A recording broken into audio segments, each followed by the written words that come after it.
First, it is a country praised for its stability and its economic growth. But Rwanda is also a country with a sketchy human rights record, particularly in its prisons. Today, Human Rights Watch has published a report on torture in the prison system, including in unofficial detention centres. And Clémentine de Montjoye is an individual who worked on that report for Human Rights Watch. She joins us live on the programme now from Nairobi, Kenya. Hello to you. Thanks for joining us. Hi, thanks for having me. First of all, then, tell us about the testimonies you received from some of those who were detained in prison in Rwanda and about the abuse that they received. Yeah, absolutely. So we've been conducting research on this issue since 2019, interviewing former detainees and also doing trial monitoring to document cases of torture and ill treatment. As you said, part of the research focused on an unofficial detention facility in Kigali called Kwagacinya, where people were unlawfully detained, beaten, subjected to mock executions, threatened at gunpoint and told to sign confessions that were then used in court and used once they were officially charged and in the justice system. And through our trial monitoring, we also found that judges repeatedly ignored these allegations, even though international human rights law requires them to launch investigations. On the second part, we also documented a system of torture that was put in place in at least two of Rwanda's prisons. The first was Rubavu prison, where Innocent Kayumba was director, and large metal container was brought in filled with dirty water where prisoners were submerged and beaten. They described feeling like they were going to suffocate. They said the water was full of blood and urine and feces. People were dragged out and beaten, left out in the cold in the courtyard. Some said they collapsed because of the beatings they suffered. And Innocent Kayumba was then transferred to Kigali, where he put in place the same system in 2019. Yeah, these are really shocking cases of abuse that you have documented here. And as you say, you've been working on this, trying to establish what happened for several years. I just wonder sort of what kind of challenges you faced as an investigator to speak to these people, to get these stories out. So it's obviously challenging to collect information on human rights violations in Rwanda. It's a country where there's no independent civil society that's able to work on human rights issues.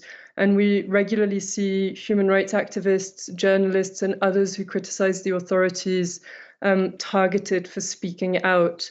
However, this is also an issue that has come up repeatedly during trials, and these are public proceedings. We followed the trials of 53 individuals, and we were able to document a lot of the patterns through that method and then corroborate them through interviews with former detainees. But some also spoke publicly, and we refer to some YouTube videos, including some of people who have now disappeared, who came out of prison and spoke about the treatment that they'd been subjected to. And we were able to use all these different methods to corroborate and form an idea of the patterns that were in place. And look, can you tell us people who were being tortured in this way, who were, as you say, subject to mock executions, who were held in cells the size of coffins? I mean, why were they in prison? What had they been accused to have done?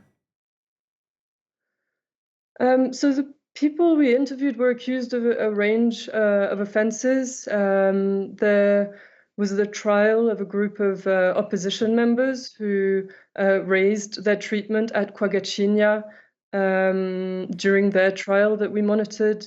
They were taken there and held there and forced to confess and sign confessions.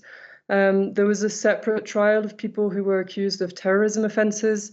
But ultimately, the point is that if these confessions have been extracted under torture, they're essentially worthless. So our point isn't that serious crimes can't be prosecuted. Our point is that they have to be prosecuted with respect with international law and standards. Absolutely. And look, something that your report focuses on, alongside focusing on the lack of accountability, the impunity in the prison system in Rwanda, you also highlight a landmark trial earlier this year of prison officers who were brought to court because of what happened when they were in charge. Tell us about that particular case and why it's so significant. Absolutely. So the prison director I referred to, Innocent Kayumba, he was actually first prosecuted and convicted in 2021 of fraud.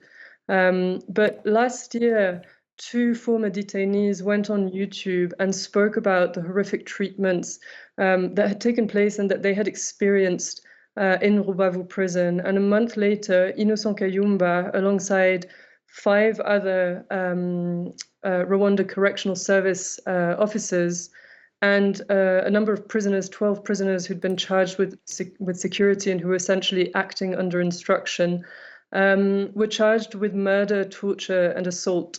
And this is extremely rare in Rwanda to see senior authorities prosecuted for abuse that takes place under their watch.